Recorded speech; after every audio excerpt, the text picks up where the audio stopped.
Hello everyone, welcome back to my channel মাম্মাম পাপা ব্লগসে অনেক অনেক স্বাগত জানাই সবাইকে। আশা করি তোমরা সবাই খুব ভালো আছো, আমিও খুব ভালো আছি। তো ফার্স্টেই বলি গুড মর্নিং। সকাল সকাল ভিডিওটা শুরু করলাম ছেলেকে নিয়ে। তো ছেলেকে তাড়াতাড়ি তুলে দিয়েছি, ও স্কুলে যাবে বলে, তার জন্য এখন ব্রাশ করিয়ে দিচ্ছি। তো ব্রাশ করা কমপ্লিট। এখন এখানে একটু দুধ বসিয়ে দিয়েছি, ওকে একটু দুধ হরলিক্স করে দেবো। চলো চলো স্কুলে যেতে হবে, আসো তাড়াতাড়ি আসো। কেন?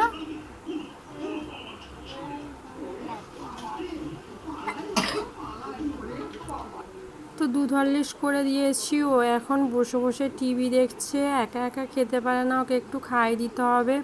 তো এখন আমি ওকে খাওয়াতে বসে গেছি, ওকে খাইয়ে দায়ে দিয়ে রেডি করিয়ে দেবো, ওর পাপা ওকে দিয়ে আসতে যাবে। তো এখন এখানে রেডি হয়ে গেছে, ওর পাপা ওকে দিয়ে আসার জন্য বেরিয়ে পড়েছে। আর ছেলের আর মায়ের তো এটা রোজকার রুটিন, দুজনকে আদর করা, তারপরে স্কুলে যাওয়া। টাটা, সাবধানে যাবে।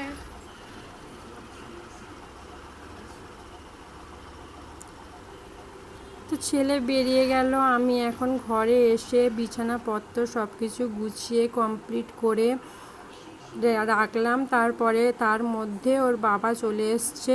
তো এখন করে আনলাম একটু চা বিস্কিট আর রুটি, দুজন একটু চা খেয়ে নিলাম।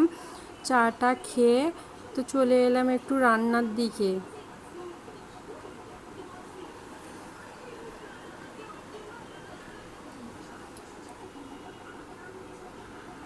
আজ রান্না করেছি কলা ভাজা, বেগুন ভাজা, তারপরে ভাত, টমেটো আলু সিদ্ধ আর কলা আলু মাছের ঝোল।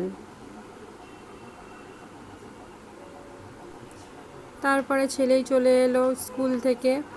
স্কুল থেকে কি এনেছে আমাকে দেখাচ্ছে। ওরকম করে খায় না বাবা, হাত মুখ ধুতে হয় তারপরে খেতে।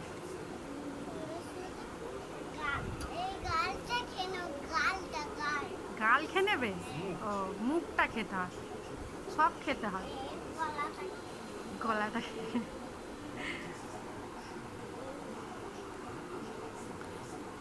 ছেলের স্নান টান কমপ্লিট করিয়ে দিয়েছি, ও রেডি হয়ে গেছে। এখন ঠাকুরকে জল দিতে যাবে, জল দিয়ে প্রণাম করবে। প্রত্যেক দিন ওকে আমি এটা শেখাই যে ঠাকুরকে জল দিয়ে নমস্কার করতে হয়।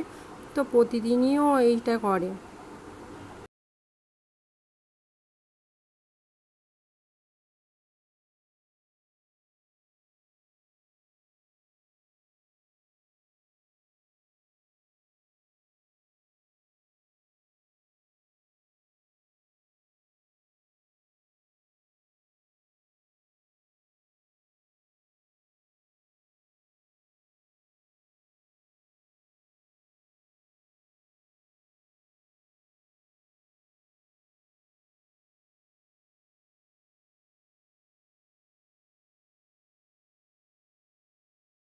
তো দুপুরবেলা একটু খাওয়া দাওয়া করে শুয়েছিলাম, ভিডিওটা আর করা হয়নি। বিকেলবেলা চলে এলাম ছেলে আর আমি একটু ছাদে।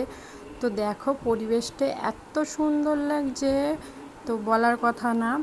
তো ছেলে এখানে একটু মজা করে নিল, খেলছে একা একা, খুব আনন্দ করছে। তো ভিডিওটা এই পর্যন্ত। তো টাটা।